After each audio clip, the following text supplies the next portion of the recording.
Antes de que el cine de oro mexicano brillara con todo su esplendor y antes de que la música ranchera se convirtiera en el emblema sonoro de un país entero, Tito Guízar ya había encendido una chispa que cambiaría la historia.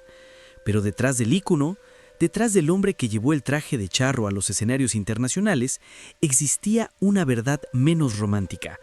Una guerra silenciosa, hecha de contratos rotos, rivalidades peligrosas y un ego artístico que casi destruyó su legado. Lo que nunca se contó con claridad fue cómo las tensiones con otros cantantes de la época se convirtieron en un escándalo que dividió al público y dejó una herida profunda en la industria musical. Guízar, admirado por su voz y presencia escénica, también fue criticado por su carácter fuerte, su ambición inquebrantable y su tendencia a desafiar a quienes compartían el mismo escenario. Hubo noches en las que su canto hacía vibrar auditorios enteros, y días en los que los periódicos hablaban de enfrentamientos, demandas y acusaciones cruzadas. Todo comenzó con un contrato millonario que prometía impulsarlo aún más hacia la cima, pero terminó desencadenando una de las disputas más tensas de su carrera. Productores, empresarios, cantantes rivales, incluso periodistas, todos quedaron atrapados en un conflicto que mezcló orgullo, dinero y poder en una época donde la competencia artística podía convertirse en un campo de batalla real. Este video no es solo un homenaje al pionero que llevó la ranchera a Hollywood, es también una exploración profunda de los enemigos que se ganó, de las puertas que se cerraron y del precio oculto que pagó por su ambición. Porque la historia de Tito Guízar no fue únicamente una historia de éxito, fue una historia de lucha, de enfrentamientos ocultos y de decisiones que casi derrumbaron lo que había construido. Hoy revelaremos la verdad detrás de ese capítulo incómodo que la industria prefirió olvidar. Para comprender la magnitud de la figura de Tito Guízar, hay que regresar a un México que estaba empezando a definirse culturalmente en el mundo. Era la década de los años 30 y 40, cuando el cine de oro apenas comenzaba a perfilarse y la música ranchera buscaba una identidad que trascendiera las fronteras nacionales.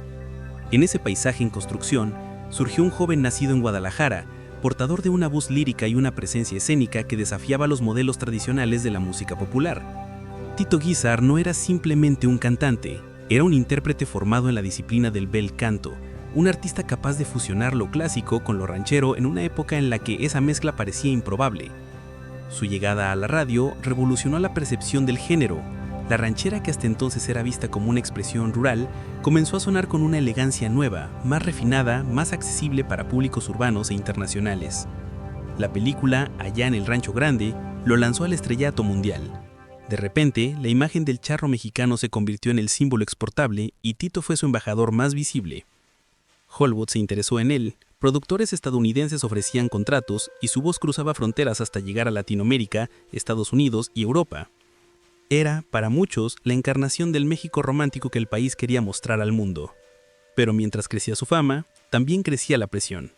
La industria musical de la época era feroz, dominada por empresarios con intereses rígidos, estudios que exigían lealtad absoluta y un ambiente donde el éxito despertaba admiración y también envidias profundas.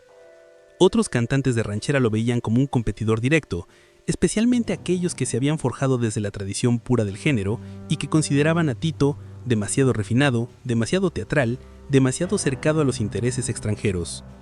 El conflicto comenzó a germinar en esa mezcla explosiva, un artista con ambición internacional, una industria que protegía sus figuras tradicionales y un grupo de intérpretes que veían amenazado su lugar en la historia. Las diferencias no tardaron en transformarse en tensiones abiertas, declaraciones veladas y rivalidades que los periódicos abordaban con un tono sensacionalista. Pero lo que muy pocos sabían era que al mismo tiempo Tito estaba atrapado en una red de contratos que le exigían exclusividad total. Productores de teatro, empresarios de radio, estudios cinematográficos y casas discográficas competían por asegurar su imagen y su voz. En un medio donde los acuerdos verbales eran tan comunes como los contratos formales, las interpretaciones ambiguas y las promesas incumplidas se convirtieron en el origen de conflictos que lo perseguirían durante años. Las tensiones crecieron hasta llegar a un punto crítico cuando un contrato para una serie de presentaciones en vivo, que prometía consolidarlo definitivamente como la estrella ranchera más influyente del continente, terminó convirtiéndose en el epicentro de una disputa pública. Acusaciones de incumplimiento, supuestos favoritismos, sabotajes entre músicos rivales y rumores que corrían de cabaret en cabaret comenzaron a ensombrecer su imagen. En este ambiente polarizado, Guízar debió desenvolverse entre el aplauso del público y la hostilidad de sus contemporáneos. y aunque seguía siendo un ídolo, el escándalo que estaba a punto de estallar le mostraría que incluso los más grandes podían caer víctimas de contratos mal comprendidos, ambiciones cruzadas y rivalidades que ardían en silencio detrás del telón. El ascenso de Tito Guízar parecía imparable. Cada escenario que pisaba se rendía ante su voz. Cada película en la que aparecía consolidaba aún más su imagen de galán ranchero.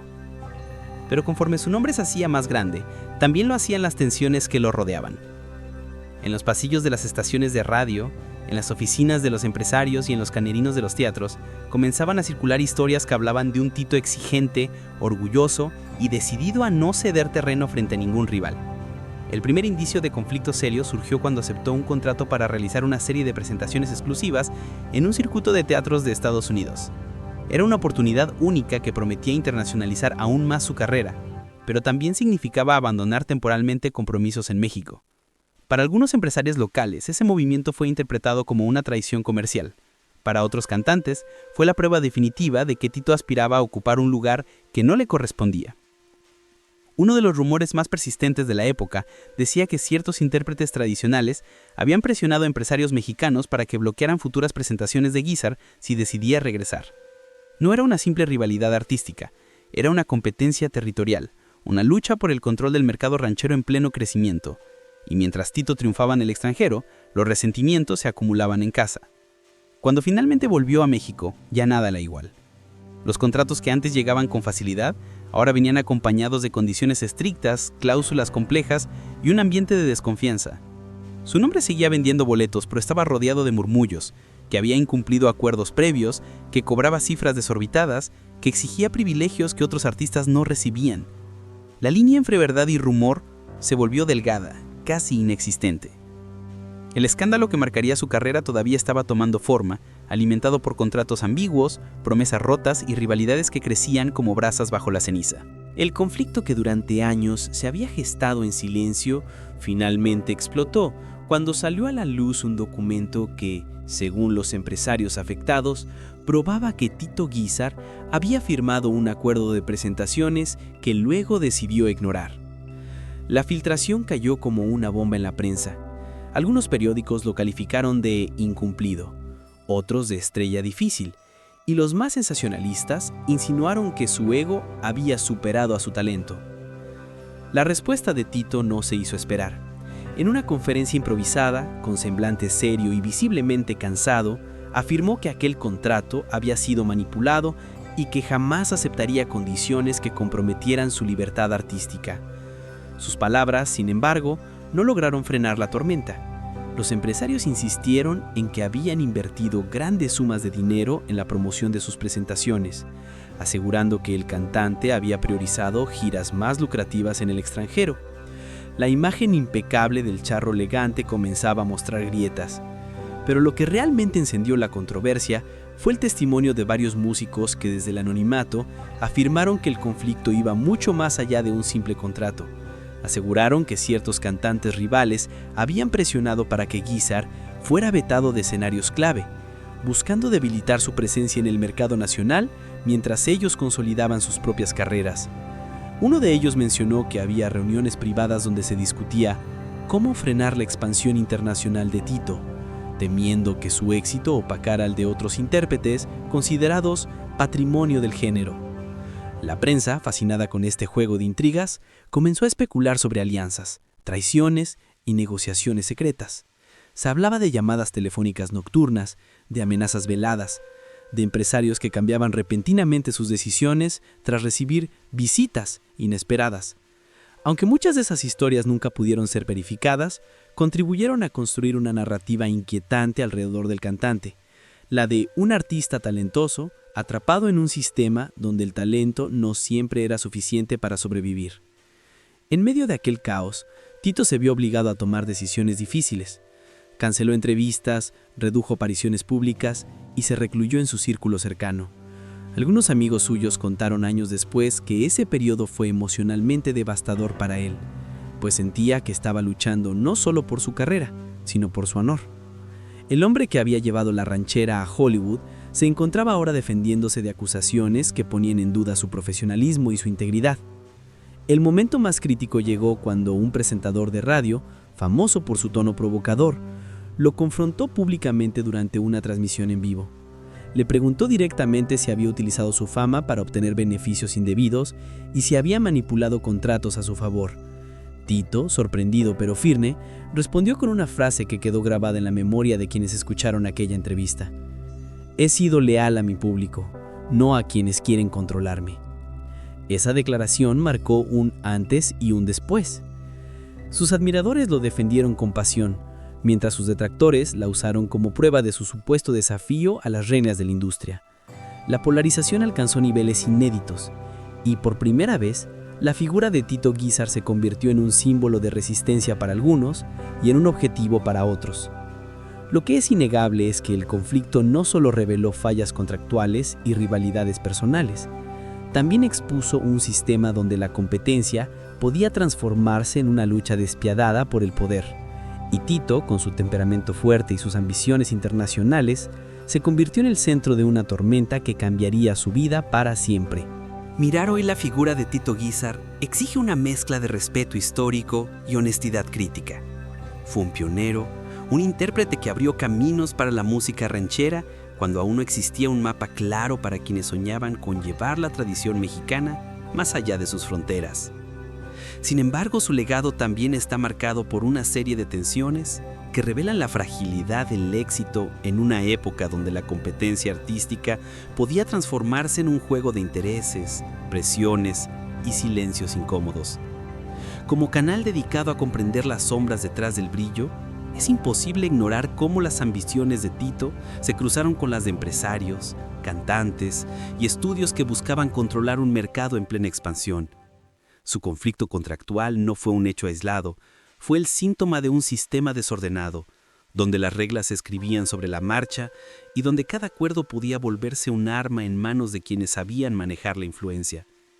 Es importante reconocer que en su carácter fuerte, Tito defendió su independencia artística en un contexto donde la mayoría de los intérpretes dependían totalmente de la voluntad de los empresarios. Algunos lo vieron como rebelde, otros como un hombre que simplemente no aceptaba ser tratado como mercancía. Y quizá ahí radica la raíz de muchas de sus controversias, en su necesidad de afirmarse como artista completo, incluso cuando ello implicaba desafiar estructuras rígidas. Pero también es necesario preguntarse qué tanto influyeron las rivalidades en la construcción del escándalo. La música ranchera, profundamente arraigada en la identidad nacional, era un territorio donde cada artista luchaba por ser la voz de México.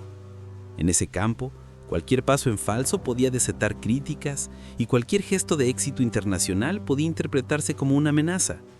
¿Realmente Tito rompió contratos de manera deliberada o fue víctima de un sistema que no sabía manejar a un artista con proyección global? Esa es una duda que todavía divide opiniones. Lo cierto es que su historia invita a reflexionar sobre la delgada línea entre la ambición legítima y el conflicto inevitable, entre la búsqueda del reconocimiento y el choque con quienes compartían el mismo sueño, entre ser un ícono y ser un hombre atropado en decisiones complejas que marcaron su vida pública y privada. Desde la perspectiva del canal, lo más valioso es entender que Tito Guízar no fue solo el protagonista del primer gran escándalo contractual de la música ranchera. Fue un espejo de su época. Representó tanto las posibilidades como las limitaciones de una industria joven, apasionada y a veces feroz. Su conflicto revela que detrás de cada estrella existe una lucha silente que rara vez se cuenta. La lucha por mantenerse fiel a uno mismo en un mundo que constantemente exige concesiones. Al final, más que juzgar, corresponde observar con atención, porque en la historia de Tito hay una verdad que sigue vigente. El éxito artístico siempre tiene un precio y no todos están dispuestos a pagarlo de la misma manera. Con el paso de los años, la figura de Tito Guízar fue retomando su lugar en la historia. La tormenta mediática se disipó, los contratos quedaron en los archivos del olvido y las rivalidades perdieron fuerza frente al paso del tiempo. Lo que permaneció, sin embargo, fue su voz. Esa voz limpia, firme, cargada de un romanticismo que pocos artistas lograron sostener a través de tantas décadas. Mirando hacia atrás, es inevitable sentir que su vida fue un retrato perfecto de la época que le tocó vivir. Una época construida sobre aplausos estruendosos y silencios incómodos, sobre escenarios que brillaban como oro y camerinos donde se libraban batallas invisibles. Tito fue un símbolo, sí, pero también fue un hombre que debió abrirse camino entre corrientes opuestas, el deseo de trascender y la necesidad de sobrevivir en un sistema impredecible. Hoy, quienes escuchan Allá en el Rancho Grande, tal vez no piensan en contratos rotos ni en tensiones con otros cantantes, solo escuchan la nostalgia de un México que ya no existe, un país que encontró en él una forma de identidad, de orgullo y de tradición. Y quizá esa sea la justicia más silenciosa, que su legado artístico prevaleció sobre la controversia, que su música venció al escándalo y que su nombre quedó grabado donde realmente importa, en la memoria cultural de un continente. Pero debajo de esa herencia luminosa permanece una pregunta que flota como eco. ¿Cuánto pudo haber cambiado su camino si la industria hubiera sido más justa, más clara, menos feroz? Tal vez nunca lo sabremos. Cada artista carga con sus propias sombras, y las de Tito se mezclaron para siempre con los reflectores que lo hicieron famoso. Lo cierto es que, al final de su vida, él eligió alejarse del ruido para reencontrarse con lo esencial, la música, su familia, la tranquilidad. Murió en 1999, dejando atrás un legado inmenso y una historia llena de matices. Una historia que revela tanto la gloria como la fragilidad del espectáculo mexicano. Hay relatos que nacen para ser aplaudidos, otros para ser cuestionados. Y hay unos pocos, como este, que permanecen suspendidos entre ambas cosas, recordándonos que detrás de cada ícono existe una verdad que rara vez llega a la luz.